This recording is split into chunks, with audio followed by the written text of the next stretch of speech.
Para mí es un placer estar con ustedes. Entramos en tema y voy con el título. El 58% de los argentinos no tiene corazón. Me dice mi amigo Martín Maldonado, que es investigador del CONICET, el Consejo Nacional de Investigaciones Científicas y Técnicas de la República Argentina, y él es especialista en estudio de comportamientos sociales y pobreza. Entonces le digo, explícame un poco este dato. Sí, Martín, porque si el último dato de INDEC dice que el 42% de los argentinos son pobres, el resto de los argentinos es porque no tiene corazón, porque no le importa el otro. ¡Apa!, digo yo. Pero no es que los argentinos somos solidarios, y me dicen solidarios, al argentino no le importa el otro. Como este dato me dejó muy movilizado, me puse a investigar un poco más. Y empiezo a bucear un poco en internet y descubro un estudio de la Universidad de San Andrés con fecha marzo del 2021 que hace una clase de ranking de las cosas que le preocupan a los argentinos. Y veo que en el puesto número 1 está la inseguridad, en el puesto número 2 está la corrupción, en el puesto número 3 está la inflación, en el puesto número 4 están los puestos de trabajo, en el puesto número 5 están los políticos. Y recién después de que nos importan los servicios públicos, aparece la pobreza por allí. Entonces te interpreto el dato, que a los argentinos, primero, nos importe la inseguridad, significa que nos importa que no nos roben lo que es nuestro. Que nos importe la corrupción significa que no quiero que los políticos nos roben lo que es de todos. Que nos importe la inflación significa que me importa que no se devalúe la plata que es mía. Y así sucesivamente, todo tiene que ver conmigo, con lo que a mí me importa. Y cuando nos importa la pobreza, en realidad nos importa que nosotros no nos volvamos pobres, pero no necesariamente nos importa el otro. Al argentino no le importa el prójimo. ¡Fua! Este dato para mí fue un cachetazo marcado en la cara, como una lonja en el cinto en la espalda. Entonces dije, ¿será que los argentinos somos así? ¿O esto es algo que puede traspolarse a los países latinoamericanos? Entonces sigo investigando y empiezo a buscar y a buscar y a buscar y descubro que CEPAL, que es la Comisión Económica para América Latina y el Caribe, perteneciente a las Naciones Unidas, hace una investigación el año 2020, donde dice algo más o menos parecido, pero ya englobando a todos los países, y te cito, y te quiero leer el informe. Como consecuencia de la fuerte recesión económica en la región, que registrará una caída del PBI del 7,7%. Se estima que en el 2020, fíjate, la tasa de pobreza extrema se situó en un 12,5% y la tasa de pobreza alcanzó el 33,7% de la población. Ello supone que el total de las personas pobres ascendió a 209 millones a finales del 2020, 22 millones de personas más que el año anterior. De ese total, 78 millones de personas se encontraron en situación de pobreza extrema, 8 millones más que en el 2019. Y pienso, pandemia de por medio, ya estando en el 2021 con todos los pronósticos en contra, claramente el número de pobres que hay en Latinoamérica es muy parecido al de la Argentina. Entonces puedo llegar a concluir que los latinoamericanos no tenemos corazón, no nos importa el otro. ¿Qué hago con este dato? ¿Qué hacemos con este dato?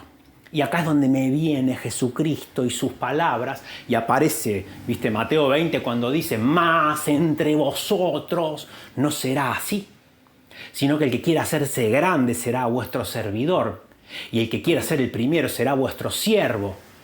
Como el Hijo del Hombre no vino para ser servido, sino para servir y dar su vida en rescate por muchos. Entonces, ante una Latinoamérica, un mundo diría, pero con datos ahora concretos, una Latinoamérica atravesada por la pobreza, donde no le importa el otro, la Iglesia necesita plantarse con un corazón de servicio, con un corazón, pero de verdad, de estos que entienden el segundo más grande mandamiento de amar al prójimo, amar al otro como a mí mismo. Entonces, acá me surge un título que es La sabiduría del servicio. anclado en este pasaje que cité recién de boca de Cristo. Y que si nosotros como iglesia podemos tener un corazón de siervos y de servicio y de servidores preocupados por el dolor y por la pobreza, entendiendo un tiempo que nos desafía a propósito a esto, porque yo no puedo dejar de pensar que Dios nos está desafiando a propósito a la iglesia a hacernos cargo de la necesidad que tenemos alrededor, de una pobreza extrema. Y no solo cuando hablo de pobreza voy a citar cuestiones económicas, porque hoy estamos hablando de pobrezas múltiples, y ahí directamente no hablaríamos del 58%, hablaríamos del 100%. Todos tenemos pobrezas múltiples que nos atraviesan, aún en nuestras propias vidas, pero al lado, en la casa del lado, enfrente, en nuestros barrios, todas las iglesias estamos insertas en contextos de pobrezas fuertísimas. ¿Qué hacemos con eso? Es la pregunta. Entonces quiero tirarte algunos tips que van a venir en revelación con la sabiduría del servicio. Lo primero que sucede cuando uno se involucra a trabajar en el servicio, en la necesidad del otro, de lo que está sucediendo al lado, pasa algo que tiene que ver con esta verdad. Uno se conoce a sí mismo, uno se descubre a sí mismo. Cuando te pones a servir al otro, realmente te conoces a vos mismo y tus dones y tus talentos afloran, aparecen. Pues es que uno de los problemas que yo creo que tenemos en este punto es que a veces estamos confundidos los jóvenes pensando que tenemos que buscar nuestra carrera, que tenemos que descubrir nuestro talento para encontrar el oficio mejor, que nos pague las cuentas, que nos dé un buen pasar económico, que nos dé alguna relevancia social, ¿por qué no? Que nos ponga en la escena. Y eso pensamos que de alguna manera es el propósito de Dios, pero en este punto te quiero traer a conciencia otra cosa. En realidad, lo que tenemos que hacer es descubrir nuestros dones, nuestros talentos, para poder servir mejor y poner esos dones al servicio del rescate de muchos. Entonces ya no estoy buscando tener una buena carrera y un buen trabajo, estoy buscando salvar muchas vidas. Y para poder hacerlo mejor necesito saber quién soy y cuáles son mis dones y mis talentos. Entonces acá aparecen muchos libros que te puedo recomendar y que son hermosos para descubrirnos a nosotros mismos. Ken Robinson, un autor que escribió un libro que se llama Busca tu elemento, nos habla de conectarse con eso que a uno lo apasiona, porque eso es lo que realmente hace la diferencia entre vos y otra persona. Hay un psicólogo que se llama Mihaly Csikszentmihalyi que habla del fluir, que cuando uno está descubriendo quién es, se conecta y va fluyendo, entonces empieza a hacer cosas en donde uno pierde la razón del tiempo, pierde la noción del tiempo, estás siendo tan feliz que ni siquiera podés ser consciente de eso, empiezas a hacer cosas y no importa si te pagan o no, justamente porque te has conectado con ese fluir. Cuando vos descubrís esas cosas que amás, empezás a servir mejor. Por eso te estoy hablando que la sabiduría del servicio te conecta con tus dones. Y cuando uno ama lo que hace, realmente fluye y realmente trasciende y empieza a hacer cosas que pasan a otro nivel. Mira, te cuento una anécdota. Hace 11 años yo fundé un proyecto artístico de transformación social a través del arte que se llama Academia Solidaria de Arte. Y empezamos a dictarle clases de distintas disciplinas artísticas a toda la ciudad. Una materia que se llama Consolidación de Valores, donde empezamos a conversar con los chicos y las juventudes de distintas cosas y abordar distintos temas y meter la espiritualidad, pero a través de la vida cotidiana. Y un pago solidario de todo esto para que no fuese gratis, sino a través de comprometete con el proyecto y vos también podés devolverle a la sociedad lo que estás recibiendo. Hermoso. Cuando yo me pongo a pensar en todo el sacrificio que hice estos últimos años, no pienso en sacrificio, pienso en que es algo que amé hacer, que me gustó hacer. No hubiera hecho eso en otro rubro, en otra área. Si me mandás a hacer otra disciplina que no tiene que ver con mis dones y mis talentos, no hubiera fluido, no lo hubiera hecho. Mucha gente viene y me felicita, me dice, ¿cómo hiciste para estar tantos años invirtiendo en algo? Y yo dije, la verdad que lo amé hacer eso. Daniel es un hombre de unos 60 años y que vino sistemáticamente durante 8 años a la Academia Solidaria de Arte a estudiar canto y guitarra, muy parco, muy callado, él sin decir mucho, se sentaba siempre en el mismo lugar, cuando alguien lo tocaba se hacía a un lado, ataba la bici siempre en el mismo lugar y se fue soltando muy de a poco. Un día, 8 años después, me dice: Martín, ¿puedo hablar con vos? Quiero contarte la historia de mi vida porque vos sos como mi referente. Yo me doy vuelta y le digo: Daniel, ¿hablás? Porque nunca le habíamos escuchado la voz. Y te resumo la historia. Y él me dice: a mí mis psicólogas y mis psiquiatras me dijeron que tenía esquizofrenia múltiple, muchos problemas de autismo, y con todos los tratamientos y pastillas que fallaron, vine a la Academia Solidaria de Arte porque siempre quise tocar la guitarra y cantar. Y acá yo encontré un espacio que me hizo muy bien. Vos pensás que yo estoy enfermo, entonces yo me fui acordando de cómo él se fue soltando de a poco, cómo fue conectándose con las personas, cómo se fue relacionando con los chicos, y me di cuenta que había pasado algo que yo lo llamo milagro en cuotas. Es un hashtag, milagro en cuotas. Daniel se fue sanando todos los viernes de 8 a 9 en la clase de canto durante 1 año, 2 años, 3 años, 4 años, 5, 6, 7, 8 años. Y ahí sucedió un milagro. Entonces yo le pude decir 8 años después: Daniel, a vos te sanó el amor. Este espacio que nosotros creamos, que se llama Academia Solidaria de Arte, es un espacio donde fluye el amor de Dios, amando personas mientras servimos. En este caso, tocando la guitarra, dando clases de canto y muchas otras cosas que hacemos. En la última audición que tuvimos en un teatro muy grande aquí en Córdoba, Argentina, ¿cómo será de sano que está Daniel, que quería tocar solo frente a un teatro de 700 personas? Y le digo: Daniel, pará, no puedes tocar solo, hay que compartir el escenario. Y él, en ese contexto, yo estaba con muchas cosas, cables, luces y otros problemas, me dice: Martín, en el año 1914, Adolf Hitler quiso ser artista porque le gustaba pintar. Y quiso ir a una academia de pintura y el director no le vio aptitudes y lo rechazó. Entonces todos sabemos después a lo que se dedicó. Moraleja, me dice él: si en el año 1914 hubiese existido alguien como vos, quizás no hubiese existido alguien como Hitler. Y si en el año 1914 hubiese existido algo como la Academia Solidaria de Artes, quizás no hubiese existido un holocausto. Cuando él me dijo eso, yo dije: mi vida tuvo sentido.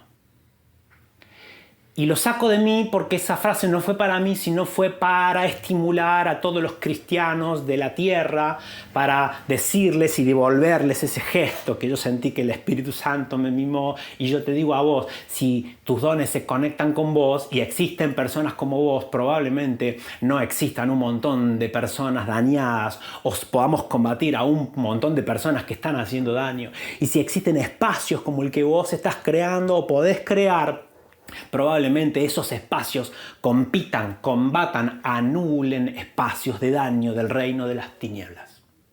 Entonces necesitamos conectarnos con nuestros dones para que fluya ese espacio tan revelador y sanador que hace que realmente las cosas sucedan y que el amor del Señor se conecte rápido con las personas. Punto número 2, lo que trae la sabiduría del servicio, además de hacerte descubrir quién sos vos, te encausa. Y cuando hablo de encausarte me refiero a que te hace militar causas.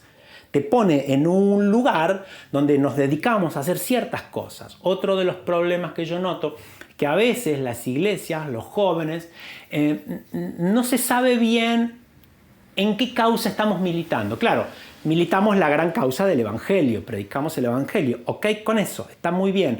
Pero luego, si yo tengo que definir al servicio de qué causa estoy trabajando, mi servicio está puesto, enfocado en esto, porque esta causa a mí me exaspera, porque me duele el hambre, porque me duele la corrupción, porque me duele la desnutrición. ¿Cuáles son las causas que milito? Y a veces durante un año hacemos un montón de cosas, pero no hemos encauzado nuestro servicio, y eso es algo que tenemos que hacer. Vos sabés que Cristo en Mateo 25 hace una serie de parábolas. La última parábola nos interpela sobre una separación de las ovejas a la derecha y los cabritos a la izquierda, y cuando Cristo está describiendo, menciona causas de servicio. No está mencionando causas de quizás predicación literal en palabras desde los púlpitos estaban mencionando causas de servicio. Y justamente esas son las causas las que hacen que le lleguen al mismo Cristo, porque cuando uno lo hizo a uno de estos pequeños, a uno de estos débiles, en realidad se lo hizo a Cristo. Y te lo quiero leer porque este pasaje no tiene desperdicio. Porque tuve hambre y me diste de comer. Dice Cristo, tuve sed y me diste de beber, fui forastero y me recogiste, estuve desnudo y me cubriste, enfermo y me visitasteis, en la cárcel y vinisteis a mí. Entonces nosotros vamos a decir, ¿cuándo hicimos eso por vos, Señor? Y el Señor te va a decir cuándo se lo hicieron a uno de estos pequeños. Entonces, lo que quiero interpelarte es que mires tu barrio, mires tu iglesia, en dónde está inserta, cuál es la ciudad, cuál es la provincia, cuál es el país, cuál es el barrio, qué está pasando ahí alrededor, qué necesidades están pegándonos en la cara y qué cosas a mí me conmueven para yo involucrarme, encauzarme para poder servir a mi comunidad. Y si estos servicios que son a Cristo realmente son con un corazón de amor al prójimo, van a pasar cosas que no podrían pasar de otra manera. Hay veces que nosotros hacemos un evento evangelístico en la iglesia, 4 paredes adentro, invitamos personas y las convocamos pensando que van a venir, pero en realidad la convocación de la persona de Cristo se hace real y concreta cuando uno está sirviendo a uno de estos pequeños. Cuando uno hace acciones de amor a estos pequeños, aparece Cristo. Y Él dice lo que nosotros no podemos decir con palabras. El Espíritu Santo revela lo que en 1000 discusiones nosotros no podríamos revelar. Y eso es importantísimo porque son causas concretas de servicio. Una cosa más que te digo en este punto. Necesitamos empezar a pensar que tenemos que estar a la altura de la necesidad. Porque en el mundo los números nos pegan en la cara. Hay tantos millones de pobres, tantos millones de esto, y nosotros, en nuestro contexto, tenemos que poder organizarnos para poder estar a la altura de la necesidad. Mira, te cuento una cosa. Años atrás, nosotros trabajamos mucho, empezamos a abrir sedes de este proyecto que les conté, que es la Academia Solidaria de Arte, y empezamos a tener sedes en distintas provincias. Llegamos a tener 17 sedes y 100 personas en cada sede, 1.700 personas. Qué lindo, dije, estamos en 5 provincias, estamos creciendo. Y en un momento veo un dato que dice que en la Argentina hay 1 millón de nini, que son jóvenes entre 18 y 25 años que no trabajan, no estudian, están desahuciados, ni siquiera están buscando una oportunidad porque se sienten fuera de todo proyecto. Entonces yo dije, no tenemos que impactar a 1.700 jóvenes, a 2.000 jóvenes, yo tengo que poder impactar a 1 millón. Entonces ahí se nos puso la visión, unir 1 millón de corazones a través de este proyecto. Entonces empezamos a pensar cómo podríamos escalar nuestro proyecto para que nuestro bien esté a la altura de la necesidad. Y empezamos a pensar, y ahí en pandemia de por medio creamos un modelo de la ASA virtual, y hoy estamos trabajando con escuelas, colegios, hemos creado un material para llevarle el arte y valores a las instituciones educativas, al Estado. Hemos hecho convenios con el Estado y con muchas escuelas. Bueno, estamos en eso y estamos muy entusiasmados para potenciar el bien. Quiero decir, la causa después te lleva a poder potenciar el amor, poder potenciar el bien. Y eso tiene un gran impacto en la sociedad y es importante. Y también en este punto creo que necesitamos pensar quiénes somos como iglesia. Y mira, déjame jugar con los términos. Déjame que te entusiasme. ¿Sabes qué son las iglesias locales? ¿Qué somos las iglesias locales? Somos embajadas del reino de Dios. Somos ministerios de un gobierno del cielo. Entonces, como somos ministerios y somos ministros, necesitamos ponerle nombre y apellido a las causas. Está el Ministerio de Desarrollo Social, está el Ministerio de Seguridad, está el Ministerio de Educación, el Ministerio de Cultura. Bueno, ¿cuál es el ministerio por el cual Dios te sembró en un barrio, en una ciudad?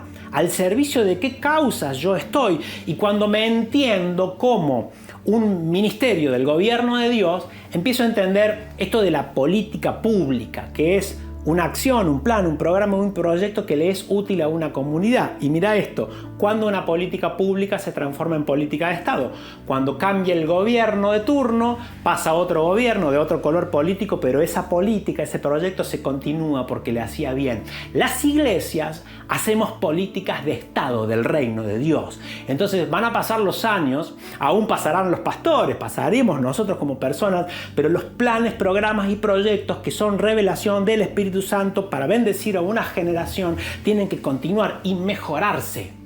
Se mejoran conmigo, con los niños que siguen, que serán grandes mañana, y año a año van realmente teniendo un impacto. ¿Por qué? Porque somos un ministerio del reino de Dios.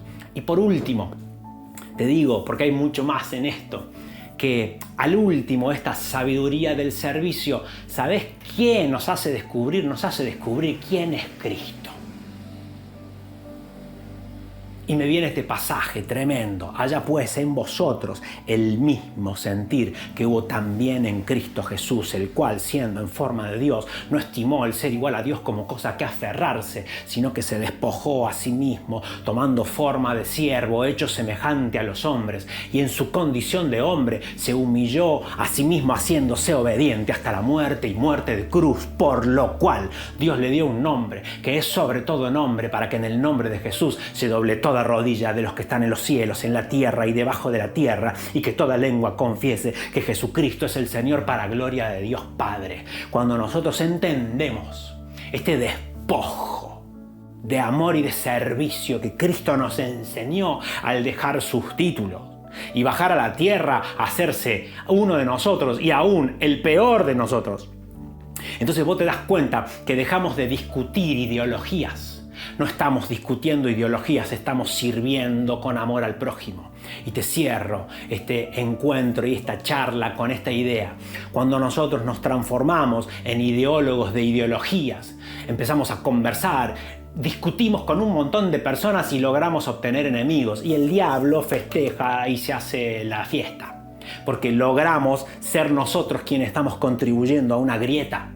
Pero cuando nosotros nos transformamos en hacedores prácticos, concretos del servicio de amor al otro, sin hablar tanto y discutir tanto de ideologías, estamos metiéndonos en lo más profundo del corazón de las personas y eso nos da autoridad. Se acaban las discusiones porque el amor es contundente, porque los actos de amor, de servicio, no tienen discusión intelectual ni ideológica. Son cosas de amor que se entienden en la piel y la gente que las recibe a Cristo y nosotros estamos sirviendo a Cristo cuando hacemos. Te estimulo, te aliento, me meto en la cámara y me meto por tu dispositivo para decirte, este es el momento para organizarse, para servir, para juntarte con el hermano, con los jóvenes, para decir qué hacemos ahora.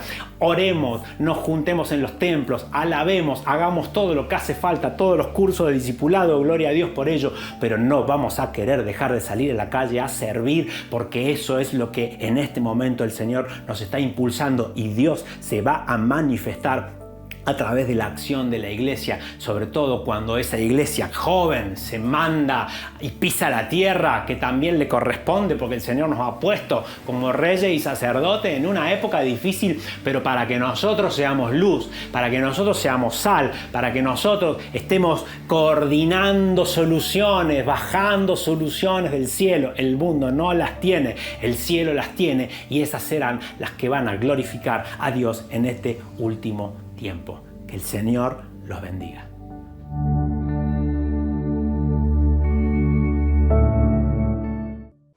Gracias Martín Gómez por compartir la palabra de Dios en Lappenflix. Esperamos que haya sido de tanta bendición para tu vida como lo fue para la nuestra. Déjanos tus comentarios en las redes, queremos saber qué te pareció. Y nos estamos viendo mañana porque tenemos muchísimo más contenido para vos. Y no te olvides, vos podés ser el protagonista.